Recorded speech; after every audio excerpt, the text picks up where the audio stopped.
room here. Okay. Thank you all for coming today. We're here to set the record straight. We're here to save consensus government. The future of the NWT has never been under such a great threat. There are over 3,000 homes in core need and only 100 homes being built by this government. Our healthcare system is on life support, and the government looks prepared to cut services. We are on the brink of a trade war, just as our diamond mines begin to close and take a third of our GDP with it. Our streets are no longer safe. Drug cartels are running crack and fentanyl into our smallest communities and rural and remote communities as well. Where is the urgency from our government? Where are the investments in our future? Only 6% of the 2025 budget invests in the priorities of this Assembly. The other $2.35 billion are going to status quo policies that aren't serving Northerners or their communities. We are not going to stand here and take it. We are going to save our consensus government system and keep the NWT strong and free. We have taken the first steps to build a team that stands for positive change and will hold officials, both elected and unelected, to account. Members will be heading back to their ridings next week to ask their constituents if they want to be part of this team that will do business differently and get real results for working Northerners and small communities. Let me be crystal clear about something. Facts don't care about your feelings. And one member's feelings about party politics don't make it true. The fact is, there are party politics in the NWT, the cabinet party. We think it's time they were held to account by MLAs committed to working together for a better future. Too many MLAs are focused on who they work with rather than who they work for, the people of the NWT. People elected us to work together, and that's exactly what we're going to do. They also elected us to make real change, to make government better, and our consensus system better. And we're going to do that too. The status quo isn't moving fast enough to meet the moment Northerners find themselves in. And we owe it to the people we serve to bring new ideas forward and work with our colleagues to make them happen. I'll ask Mr. Edjericon to speak next. Thank you. I want to thank everybody for showing up here today. I just want to point out that, as you know, when the government of Northwest Territories was created, it happened on April 1st, 1967. When it evolved to the point where they created their own internal policies and committees and structure. And right now in government, we have about this fiscal year, we're going to have a budget of about $2.65 billion. Of this $2.65 billion, $1.8 billion is going to be coming from grants and contributions from Government of Canada. And it works out to be 76 cents on the dollar. That is earmarked for First Nations, Métis, and Inuit. Right now, our debt wall is close to 1.8 billion. They're looking at raising that to 3.2 billion. I've been around a long time in Aboriginal politics, and I've been to many, many assemblies, whether it be a KHO, the Dene Nation, or AFN. And to this day, we are still fighting the fights to get what we want in our small communities. I put forward a document to the Premier and the Minister back in March 15, 2024, just on my writing on what our needs should be. And they haven't responded back yet. So I'm deeply concerned that small communities are being overlooked, and especially in my writing. So one of the biggest things for me is that what we're failing to do is that the government of Northwest Territories is not taking into consideration the Supreme Court of Canada in 2004 Haida and Taku River decision on Crown consultation accommodation. So here in the Northwest Territories, we're getting all that money. In theory, we are doing the Crown's duty to consult and accommodate our Indigenous people in our communities. But that's not happening. So I'm deeply concerned that's a problem for me. And small communities are going to continue to be left out. Right now, as you know, in the next 4 years, this government's going to be going through a very tough time. $150 million for first year, second year, third year, and fourth year. That's $600 million that they're going to have to cut back. Right now, the way I see it is that if you put 6 bowls in front of me of cereal, all these departments there are all okay. But when you really look at it, between the lines, the small communities are going to be heavily impacted in cuts that's going to be coming down the pipe. I just want to say that in the Inuvialuits concluded their claim in 1982, Gritchin 1991, Sawtoo 1993, Picho 2003, NWT Métis Nations got a AIP. The Quechua Territory government is close to AIP. And the Decho are looking at coming back to the table and moving forward. It's time as well that the leaders of the Northwest Territories should seriously look at talking about a constitution so that we can make our own decisions on that $1.8 billion. Right now, in my community, we're hurting. We got crisis in alcohol and drugs. Our infrastructure is not there. We don't have people working in the health centers, in the arenas, the youth centers, etc. I'm concerned. So, as an Aboriginal MLA, I am standing up for small communities, and we need to be heard. But right now, it's not happening. So,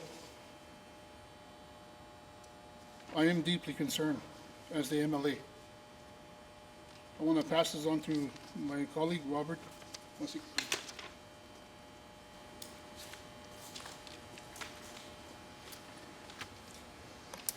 Thank you, everyone, for coming. I was trying to think of what I might say, and I thought about why don't we begin with what I want to do. So I titled my comments, Coming Together for a Brighter Future. And I thought that would help drive me to where I want to go, both from the heart, but from a legislative point of view. So I'll begin with this, with that in mind. So in the 14 years I've served in this assembly in various capacities, I've seen 4 different governments come and go. And I found this one personally the most dismissive when it comes to members' issues. And it's quite frustrating watching it on the face of my colleagues when they are feeling defeated on issues that confront them. And then it confounds them about how do we do business differently or better. And that's really what we're here to talk about today, is how to do business differently and better. And that's it. So the issue we're really proposing at the end of the day is a committee, a new committee that works with members in an inclusive way that says, how do we support your issues specifically? Now, our detractors can call it what they want, and they can attempt to mislead folks, but ultimately it's working within this system. So it's unfortunate the narrative might have gotten out that this is creating one thing, when in fact it's truly creating and fostering true consensus by working together. Now, there's more members behind us, and they are finding their own way if they're interested in fitting into this narrative about working closer together. But the challenge is when you're 11 independent members in a room and told you're the second thought of government, you're the one questioning government, it's very difficult, if not paralyzing, when it comes to trying to coalesce on individual issues. So when you say you have a housing issue in Edjericon or Sigachik or wherever, and no one else is hearing you, that's where it stops. So as a local MLA, my constituency and my friends, and my less friends as well, would all say, why aren't you doing your job about what's important to your constituency? So I would say to them, when the government changes the affirmative action plan and is not listening to members and committees, where do you go? When the government refuses to step on municipal issues or downtown safety issues or better RCMP or drug problems, where do you go? As a regular member, I go to my colleagues, and if they're not interested, back to the committees, and the work starts to become paralyzed. And that's the frustration we're trying to talk about. So when extended benefits turns the page and says we're doing co-payments and income testing, and we have local MLAs, they don't see it as an issue. where do you go? So you try to find ways to work with colleagues that you can share initiatives together. Sometimes they're not issues that are on my plate, but I recognize my issues may not be on theirs. So if there's a willingness to extend the hand, I think that is ultimately true consensus government. So I want to be clear on that. When the government, through Aurora College, announced about the closure of the community learning centers, by way of example, yes, that doesn't directly impact me as a Yellowknife MLA. But if I don't find a way to support the devastation being caused to the communities and my partner MLAs, are we really working together if I ignore that? That has truly hurt people. So that's why we need to find different ways to do business. And hence, we want to create a committee of members finding common interest, so when we say you won't go it alone, we will take your issues just as serious as they are if they were ours. We will not let you blindly be alone. We support you. So at the heart of what is consensus government, it's about working for Northerners with Northerners. We want to help each other. Some may try to paint it as this is a hard system. This is not. This is intended as a collaborative system that was working, a collaborative committee that can narrow issues and areas down. So lastly, I want to stress, someone will always say, we'll find a different way. You didn't get it this time, wait. The question is how long do we wait on extended health benefits? How long do we wait on municipal funding? How long do we wait on the drug problem or homelessness downtown, et cetera, et cetera? We can keep waiting, but no one's coming. So, in fairness, I think we are, at its heart, the truest element of trying to save consensus government. And as we all know, it's not perfect, but that's what makes it perfect, is it is a good fight worth fighting. And I'm here to help defend my colleagues, our system, working within the system through a broader committee process. And that's really what's at the heart of trying to advance issues today collaboratively. Thank you. Thank you, Robert. Thank you, Richard. So as you heard, the goal here is an improvement. It's to build upon the strength of this system, not to tear it down. And if systems don't grow, they stagnate, they can no longer perform their core functions, and our system has to provide accountability and progress to the people we represent, and that, quite frankly, is not happening fast enough or well enough. We're taking the first steps now. We will save consensus government, and we will keep the NWT strong and free. Now we'll take questions from the press. Yeah. You're saying the committee system at present is not being listened to, is stalled, is dysfunctional. Why will another committee help move things along? So currently, the committee of regular members, the Accountability and Oversight Committee, is mandatory. So everyone is required to sit on that committee. They cannot leave. There's, of course, informal discussions that take place, but that's the holding tank for regular members. Unlike cabinet, where there's a choice, there's an election. So if there are differences, then there's just differences. So we spend a lot of time trying to cobble together ideas and political positions, and then we go to the floor, and inevitably people will have found a way to vote with the government. That's consensus government. That is consensus government. So you've in the past have said, it needs some change, needs some party politic elements to it. Why aren't you just skipping this intermediate step and going where I think this might end up a year or two from now? Well, like I said, there's only one party in the system, and it's the cabinet party. They meet in their own cabinet room, with their own caucus, with their own staff, and they have their own strategy discussions separate from us. So we already have that in this system. It's not new, it's built in. So let's just be clear about what we're dealing with here. What isn't happening is transparency around the politics in this building. There's far too many secret meetings, far too many in-camera hearings. We're bringing those discussions to the floor today and sharing it with the public. Does anyone else want to comment on that one? Yeah. So, Benny Rogers, Julian Moore, Shauna, you're all in support of this too? You'll have to speak to them separately. They're not a part. They're observing the press conference. They're not part of it. Are you in support of it? I can speak to you after. Okay. Okay. Have there been talks of maybe like a cabinet shuffle as well? Internal discussions of wanting that too? There have been talks. There have been talks about how we can hold cabinet to account, how we can make some changes, especially around healthcare and healthcare and education and things like that, things that members are really passionate about, healthcare in particular, where we see that there are some issues with management that need to be addressed. We have a public administrator now. We're seeing what that process will bear. We still need to see that plan. But yes, we're always talking about these things. We're always seeing how we want to approach these things and who are the ministers doing their job. That's a core function of what we do. So there's 3 of you here. Are there any other regular MLAs that are in support of this that aren't here right now? Well, like I said, there are members who are going back to their constituencies over the break week. They're going to talk with their constituents, and we respect their ability to do that. In fairness, we didn't want to do this today. We wanted to do this after we had more discussion, but some members decided to bring this discussion forward in a way that required us to come before today. And it's fine. It was not a secret document, but we were expecting a more holistic and intimate discussion with constituents and local leaders that would then come back to a larger group, and then we would make a decision about whether to come forward with something. But you got to roll with the punches, and we're happy to be here today. What exactly is it that you're proposing? Can you kind of describe it for me in a nutshell? Robert? Thank you.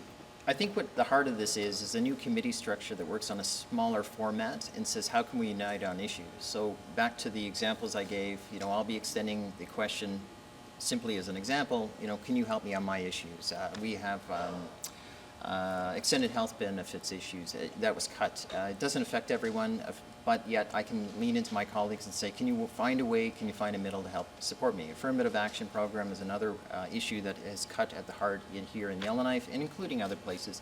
And I'll be leaning on my other colleagues who wouldn't normally necessarily say that's their issue, but I'm asking them to help me with my issue. And that's the difference, is asking for help. That said, it works exactly in the opposite direction, whereas community learning centers have struck at the heart of communities, whether it's employment or access to education.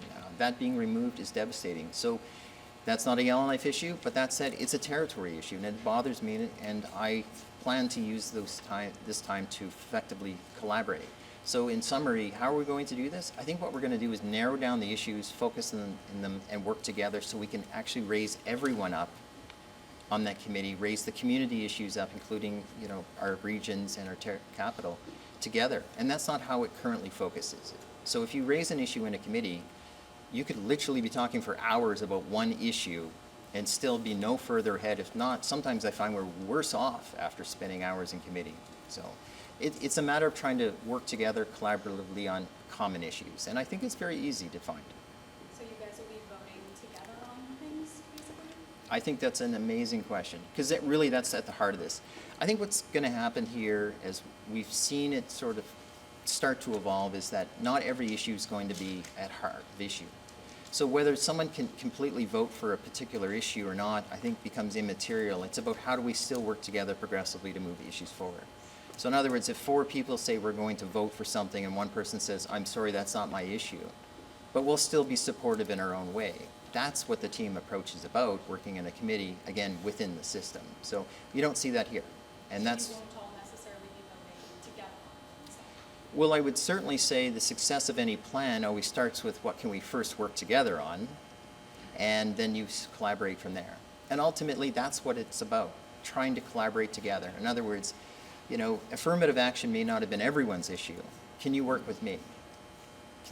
Community learning center isn't everyone's issue, but I'll work with you.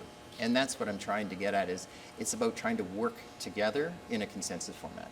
So it's not about voting together, it's about working together? Well, I think as the Premier said it last week, people will be voting separately, but it may sometimes appears we're voting together, just by coincidence. So you have to take issue by issue.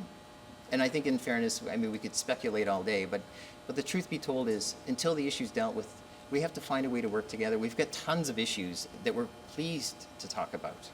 So back to, we'll have to see how it rolls. But no one is excluded for having a different opinion. That's the other part. It's about finding ways we can cohese in an inclusive way. Okay? At this point, are you guys considering yourself a committee of 3 from this point on? Well, I think that's a little early to define it. We were still developing the concept. We were being open and transparent with the committee members, and as you can see, it got launched as we were developing the narrative. As MLA Testard had pointed out, the hope was to allow committee members to go to the communities and talk to their leadership, their friends, their neighbors, etc., to get a better flow and feedback to understand what's really being targeted and hopefully accomplished here. So to bring it back, the whole idea is to be working together, and to be painting it as anything else, I think, is unfortunate, maybe a little disappointing, but clearly we got an audience today, so someone's listening, that we're trying to be more effective for our community and our people. Thank you. At what point, okay, so you guys. I'm just going to let Mr. Edjericon. Thank you. Thank you. Thank you.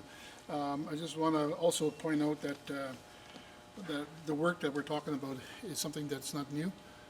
It's something that happened back in the 1980s in the early days when Northwest Territories was part of the Nunavut, and they had a caucus then that was made up of a majority of Aboriginal leaders. So they work well together.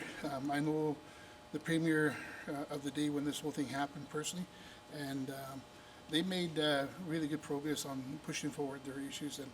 And no different here is that, we all, in small communities, we are struggling, and whether it be housing, social services, or anything, any program. But for me right now, as it is, when I bring this stuff to the assembly, to the floor, or to committee, housing is one example where, we thought we had an agreement, and we were looking at about 3,500 homes at one time, and then it got watered down to 500, and now it's completely off the table. And they come up with a new word called notionable, and they're looking at probably bringing in 50 million, but we still need housing in our communities. We got some big problems. And so anyway, this is something not new, but I'm encouraging that, we got to stand up and fight for the small communities, and that's what I'm doing. It's still not clear to me how this proposed committee is going to be different than how regular MLAs are currently working. We've seen, majority of regular MLAs support other MLAs' motions, and it's also not clear to me how this will change decision-making among cabinet or work within the GNWT. Well, the expectation that you have, like right now, the expectation is not that, like MLAs are going to work together to follow the process, right? Which is a very standard dance steps. You defer the budget, you negotiate behind the scenes, and then you come out with a statement, and everyone moves on, right? And everyone needs to be happy with that, and you take small wins, as one of my colleagues has said. And what we're saying is small wins aren't good enough anymore. We need change, systemic change, and that's not happening under the current system. If there is a group of MLAs who cabinet knows is going to be working together, and if they say, we're on board with this member's initiative, we're on board with this policy proposal, and cabinet knows, well, they're all voting together, well, now they're going to take that more seriously. Any parliamentary system is a numbers game. Whoever has the most seats wins votes, can pass budgets, can defeat confidence motions. That's how it works. So if there is a very clear group of members working together with a clear set of numbers behind them, they can leverage that to advance issues. And right now, there's no expectation that regular members vote together. And usually when they vote together, it's on non-controversial issues or non-substantive issues. Like we can all get together and vote on motions, but cabinet abstains, and they're only required to give a 120-day response. So, I mean, yeah, we'll win those votes, but is it changing anything? I don't think so. So you're proposing, saying that you need to change the system, but this committee is working within the existing system. So I guess I'm not understanding how it's going to do that. But it's a change to the system, to how it currently operates. It's a change moving away from a committee that members are forced to be a part of for a voluntary association of members who are choosing to work together and do things like this, come out in public and explain what we're working on together. Come up with a set of ideas that are important to our constituents that we can all say, we are all supporting these, and we are going to stand up and insist that they are part of any future budget, any future legislation. We're currently not doing that because we don't coalesce that way. We get, the old saying in consensus government is cabinet proposes and the regular members dispose. That's our role. And we're saying that the government is off course. They're moving, I had a conversation with a colleague this morning, it's slow government. They're moving too slowly to meet this moment. We're in a very serious moment for the future of the territory, and we need to course correct, and our message isn't getting through. And so how many Yeah, members? sorry. Just a second. Robert? Just something quickly. I mean, the fact that one member can ask for something that's important, in past governments, the government would rise to the occasion, at least take something serious. And that's frustrating. So one voice isn't the way to do it alone. One voice working with multiple voices helps send the message. I would have defined the current process as a parking lot for members, if not a back lot for members and members' issues. It's challenging to get momentum on that. And back to my example earlier, you can spend hours on particular issues. So when I proposed by way of example, and it's a community and constituency issue about maybe we should talk about renaming the NWT and how dismissive the Premier was. If not, it was almost shameful to be like, I'm not interested, goodbye. Where does consensus government start playing a role? I didn't propose a name. I didn't propose millions of dollars of committee work. I just proposed the idea, bring it to the Council of Leaders, and let's start a conversation. Past governments, you know, to their credit, whether it was Hanley, Rowland, or MacLeod, would have at least given it the light of day with a little umph behind it by saying, yeah, I'll put it on the agenda, and then we'll see where it goes. You know, there are hundreds, if not thousands, of priorities the territorial government deals with and manages every single day. Let's not kid ourselves. But the truth is that some are more important than others. I get naming the NWT may not be as critical as trying to get, you know, better MRI access, etc. But it's still in the function of what we do. And to watch ideas be proposed, which is what we're here for, to be thrown away from the government with great dismissal and saying, well, I'll talk to people secretly, that's not a result. That's not anything effective. So we're just trying to add weight and a little bit of support behind initiatives. And it doesn't mean, again, everything's perfect.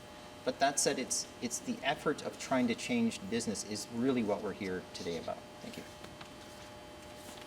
We've got 15 minutes left, everyone. Julie? Yeah. So, just sitting back and listening, I've been speaking on issues like this for decades. This government needs to change with time. Accountability and transparency right down the line. Because we have people dying in our territory. We have people living on the streets in our territory. We have people moving into our territory. You have to be accountable to every one of them. And you know what?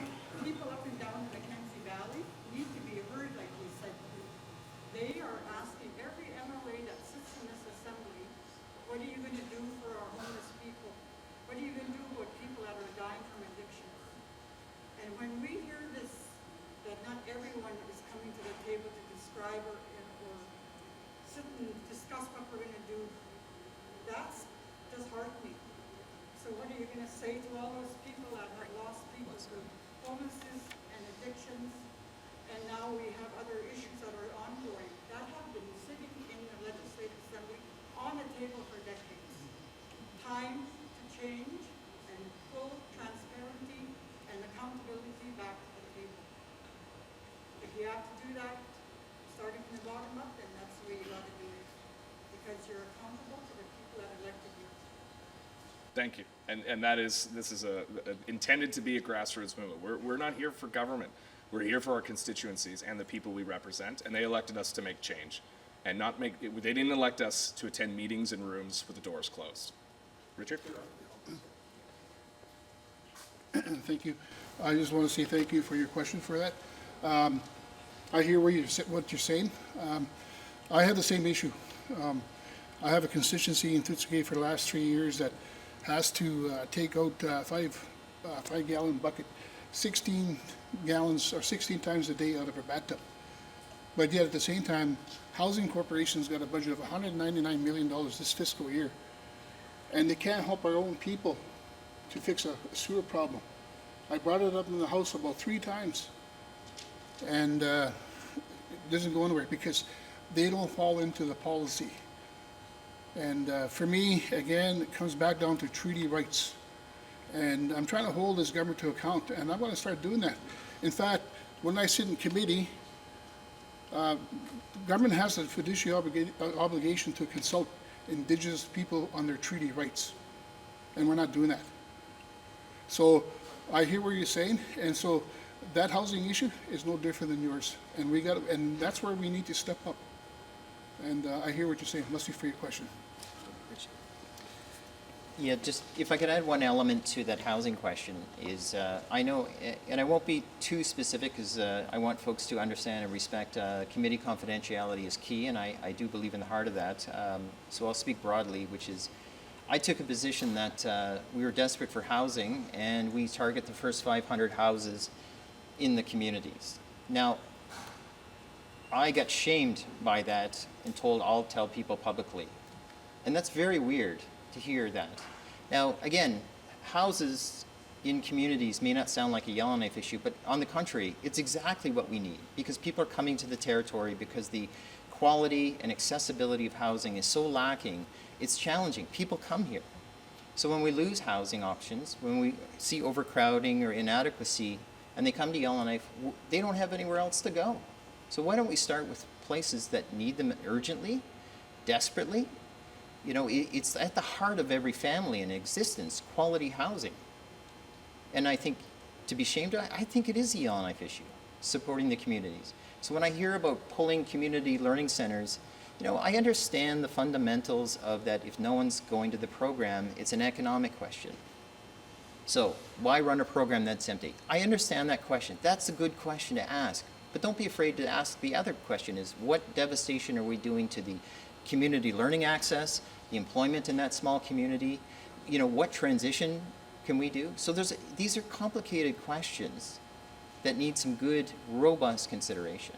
I mean, ultimately, we have to find a way to work together with my colleagues in whatever format. And sometimes it's about helping them at the same time as us. Sometimes it's about helping them first and being proud to stand with them. Thank you. Would any of you support a non-confidence vote? We're not there yet. James? Okay, Just the 20th Assembly, can you name one assembly that hasn't been the subject of this type of complaint about just nothing getting done? You know, consensus government is slow, this parking lot doesn't work. Can you name one assembly that's actually accomplished anything and just, you know, positive? Or is this 20th experiment in consensus government, where are we going to go? Well, it needs to grow, right? Let's be clear. You know, party politics is not perfect in Ottawa. We all know that. It's not perfect in the United States. Their entire constitution is falling apart because of one party. So there are problems with every system. And that's why we don't want to throw out consensus system. We're trying to save it by improving it, and that's a very important to all of us here. But has any worked?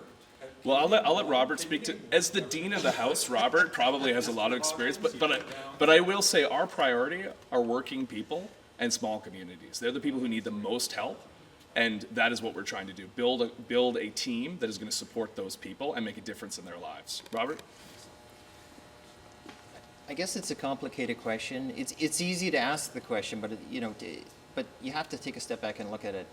One of the reasons that our system is challenging is you don't elect anybody for any reason other than we think they'll do a better job than the last person. You know, we hope they'll be nicer, or we hope they'll work harder for us. We like that individual, you know, so it is the pureness of why people are running is challenged in comparison to other systems. We all know this. This is not news to anyone. But where it complicates further, and it's a good point, is the fact that most of these mandates are either so broad or so ineffective, it becomes challenging. So the constituencies are never actually voting on, please do X, Y, Z, or I promise to do A, B, C. So it becomes such a funny thing. But then the last piece I'll add to it before I sort of try to tie it together is the fact that these mandates and priorities don't show up for 4, 6 months or later, and they all rush in at the last minute like a college paper people are putting at university where all, you know, they're staying up the night before with, you know, pizza and a case of beer trying to go, oh, we have to get this done quick because we want to make sure we have it submitted on time. But yet 4 years drift by with little progress.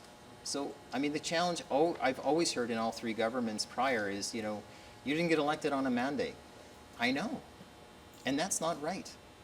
You know, we get elected on, we're going to focus in on these areas. That's the individual MLA. But then where you fit and what committee you sit on, which side of the House you sit on. So how do you define that question? It's a very good question. So I can tell you my first assembly in 15th assembly that is, you know, it tried to coalesce in different ways. Do I pick one project over another? I think they've been effective in their own ways. And I think when we've left them, in my experience, people felt there was some measure of success. But I wouldn't hang it on one project was successful. In other words, I wouldn't say the 15th was successful because the bridge was built, so initiated built. I wouldn't hang success on the 16th Assembly because devolution was signed. I wouldn't hang the 17th Assembly saying it finally got implemented. But I would say there was an essence of feeling appreciated, you matter. And this is something, and as a matter of fact, I want to stress this because I didn't put it in my comments, was that I have stressed to the Premier repeatedly, privately, and I'm really saying, I probably said it publicly too, is that this government, the tone of taking members seriously and making them feel relevant has been lost. When I was courted by the 3 Premier wannabes, including, well, I mean the candidates, I gave them the same message. So no matter where I end up, my wisdom of 3 assemblies can tell you this. So whether you're from Tunaday, or you're from Range Lake, or you're from any other riding, the Satu, etc., you bring forward issues and want to feel relevant and be seen as relevant. And that's not being felt or seen here. And that's kind of why we're here. So can I measure it as simple? I think we'd have to spend a lot of time defining what the true matrix of success is. Thank you. How many MLAs do you need on board with this before you consider yourself an established community? Well, the nice thing about this initiative is it doesn't require any rules changes, or it would be nice to have those, but we could start working together tomorrow, right? And we have been. Let's be clear. It's not like this is the first time we've met, right? Like, we have been working together and working with many members. And there's a large group of members who align on the issues. So you said it was too early at this point to be? Yeah. So I just wonder at what Formal point? Well, to formalize it, yeah. Well, look, they're going home to let's let the break happen and see what happens. We still have many days to sit. Who knows? Maybe we'll get all our budget asks, and we'll have a transformative budget that will save the territory, and this press conference will have done its job. But either way, we're moving this territory forward, whether it's with a new group of MLAs or a renewed commitment from all MLAs, including those on cabinet, to actually take action on these issues and save our system of government. Yes, we have to wrap up, so we'll take 2 more questions. Will the meetings of this committee be made public? The work of the committee will be made public. You can't always meet with the doors open, but you can do things like this. I can't think of the last time we've had a press conference that's not one member bringing it forward or a cabinet minister. We have 0 resources too. Like, this is us sending out a press release on a courtesy release from the Ledge, which we really appreciate. But we're writing our own speeches. We're showing up here. We don't have departments behind us. So, we're going to work nimbly, we're going to work quickly, and we're going to be transparent about the decisions we make and the positions we stand for. How is this committee pitched to other MLAs? Well, there's a slide deck that I will make available to the public. It's currently, members have access to it. I think your outlet has access to it as well. Okay, well, we'll make that available to the public. Everyone can see what's been proposed, and people can come to their own conclusions.